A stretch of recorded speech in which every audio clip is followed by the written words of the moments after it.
go to some of the deepest and darkest holes, and we find the best comments of the week. So the first comment is related to the Senators owner, Eugene Melnyk. He's suing his business partner over the failed downtown NHL arena bid. I don't know, Dan, have you been following this story much? No, it's run by me. So basically, there was an agreement. There's a great spot in Ottawa. It's downtown. It's near public transportation. It's called Le Breton Flats.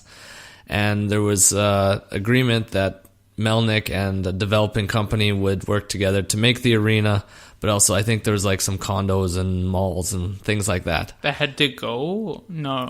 So, sorry? They want to take them down? No, they would build it all. Okay. And then by selling the condo, selling the mall space helps pay for the arena. So like a joint venture, basically. Yeah, okay. And I guess Melnyk claims there was a conflict of interest. I'm not sure who's right and who's wrong, but it looks like the deal could fall through. So for Ottawa, who's, had a bad Uber ride and some other bad stuff going on, this was kind of their lifeline, like getting this arena built, and now it's in question.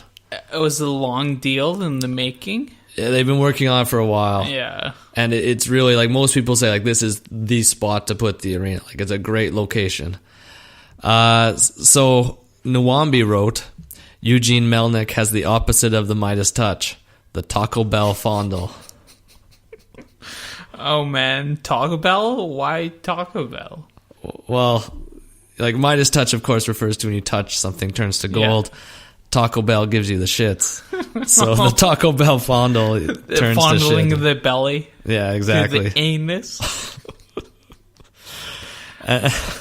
And the other comment from Food Court Druid was, can we take that liver back now? Oh. And that, of course, refers to 2015 Eugene Melnyk. Get the donor? Yeah, I guess, I didn't know about the story. I had to Google it, but I guess he was, close to death.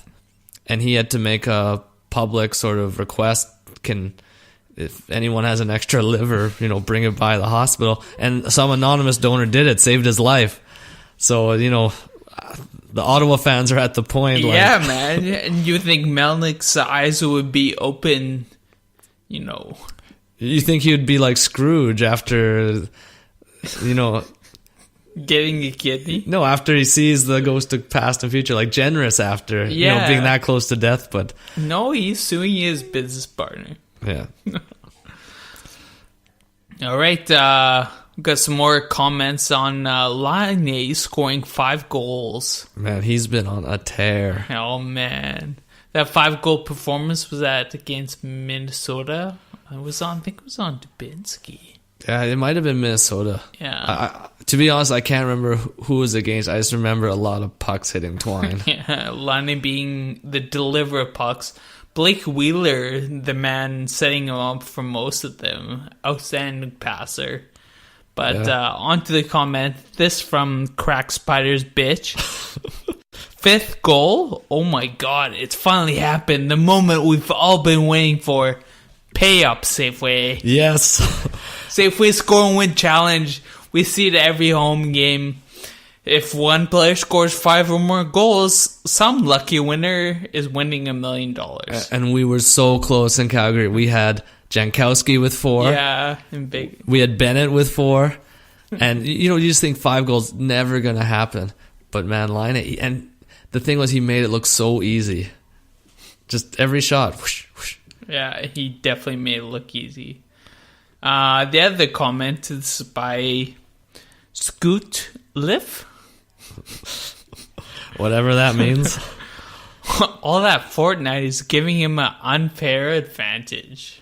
You gotta wonder, the guy loves Fortnite. I think they said he plays 3 hours a day, and it does not seem to be affecting his performance at all. Well, the game must be affecting his performance for the positive. Yeah. Locking that focus. Exactly. He's got someone in the crosshairs. He's got the puck going top shelf. Pulls the trigger. Yeah, I wonder how good he is at Fortnite. I imagine he must be good if he's playing that much. I'm more the esports tournament after. Yeah, and it's really outside our generation. I was a GoldenEye fan myself. Yeah, I had to look up Fortnite. It is a derivative, same game type as GoldenEye. You walk around and shoot your enemy. Something like that. And, you know, for me, my go-to move on GoldenEye was the proximity mines. Just drop those everywhere and hide in a corner. That was my move. Yeah, the worst if you drop it and you step on your own mine. Oh, that happened. I used to love taking the grenade launcher and just standing really far back and launching a barrage of grenades from a distance. Yeah, that's another good one. Shoot them all, let God sort them out. So, Dan, can you grab the cannon for me? Is it loaded up? Cannon's loaded. Okay. Yep. Another manager. Another one. And another fallen. Yeah, I guess it's not a coach this time. It's someone in management. Ron This Hextall. has been the month of turnovers. Yeah, this is fourth coach, first managers. That's 5 people gone. And I was kind of surprised to see Ron Hextall go. But I guess he wasn't winning enough in Philly, so... Yeah, I mean, you look at Philly's roster, it seems to be a decent team. Giroux, Couturier, Wayne Simmons. Yeah, they've got some talent. Simmons might be moving, is what the talk is. He might be a rental for a playoff team. Yeah, I could see, you know, based on last year with Washington, there's still value to that big power forward like Tom Wilson or Smith Pelly. And Simmons fits right in that mold. So a team like Toronto, where they don't have a lot of grit, could really use a big player like that. Do you know what Phillies, one of their big problems is goaltending. Oh, your favorite guy is the goaltender there. You know, you say I hate Smith. There's equal hatred for you and Elliott. True, but my hatred for Elliott kind of grew after he left the team. Like, I did not like him because he did not do good for the Flames, but when he was playing, I'm still cheering for him to win. I was on air cussing how much I hate him.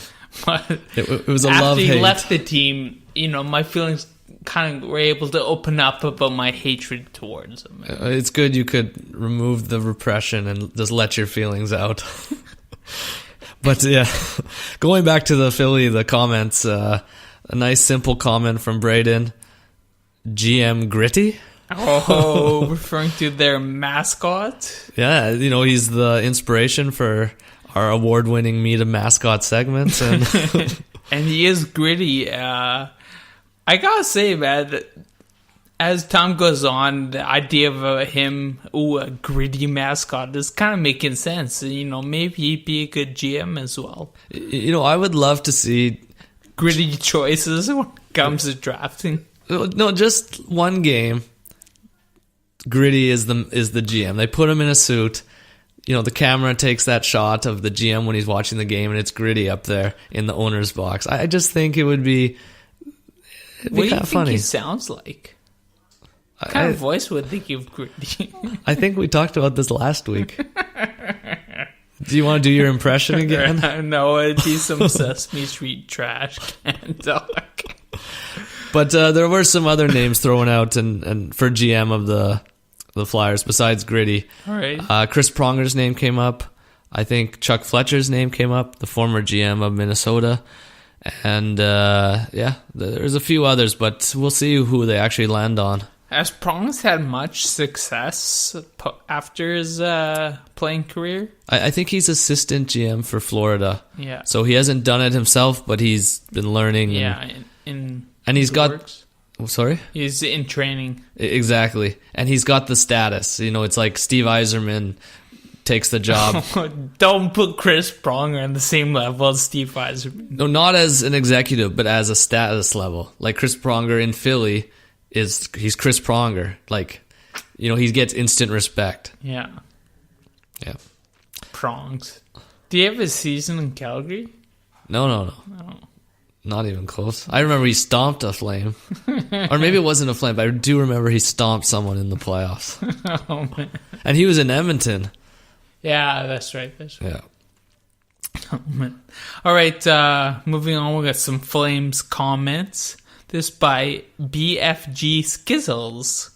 Flames are undefeated when Peters takes a puck to the face. Let's keep that stack going. It's true. Undefeated.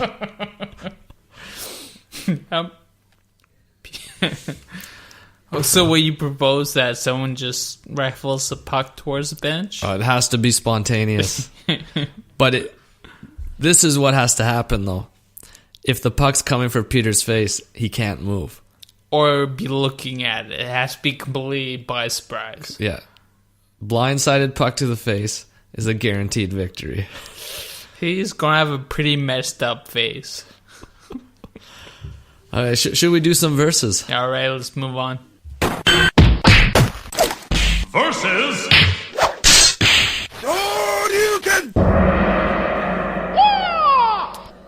Yes, so this is the versus segment of the podcast where we put two things against each other. We pit them against each other. Head to head. In the fighting pits. And then we decide which one is the winner. So I'll give the first one. David Riddick. At the end of last game, was he passionate? Versus. A whiner. Showing some emotion at the end.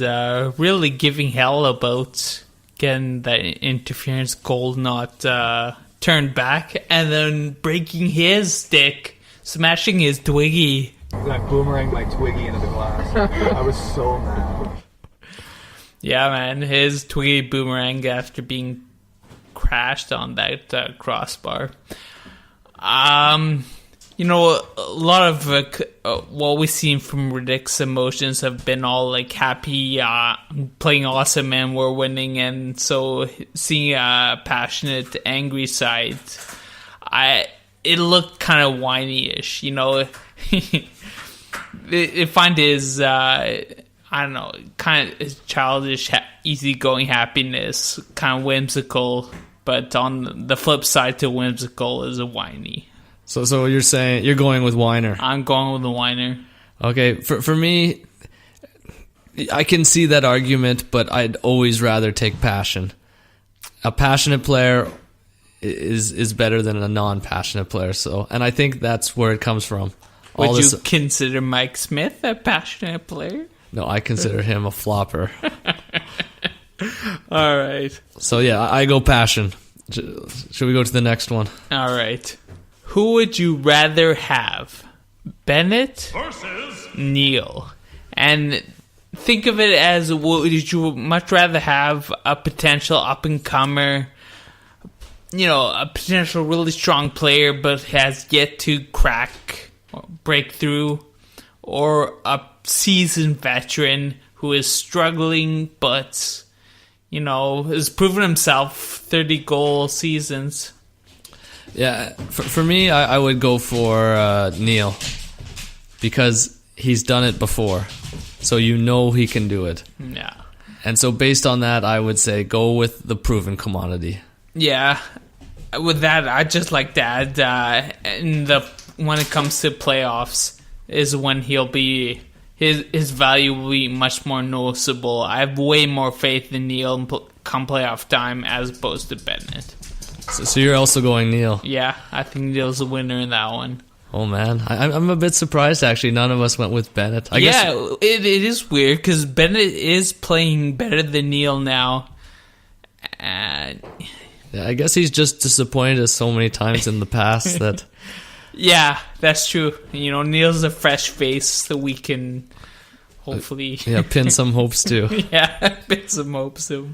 Okay, so the next one, this is a CFL one. So okay. Our first CFL versus Bo Levi Mitchell. Next season, will he be CFL Versus. NFL?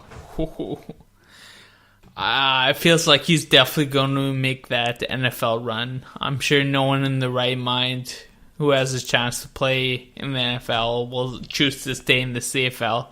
And I have a feeling a lot of U.S. scouts will be looking his way after winning the Grey Cup. Doug Flutie, he went to NFL from CFL after winning. Yeah. I don't know if it was like directly the season after winning Grey Cup, but he had success in Calgary, and he eventually wound up in Buffalo. And Jeff Garcia as well. Yeah, that's right, Garcia, and pretty good run. Yeah. So I don't know if Levi will play in the NFL like as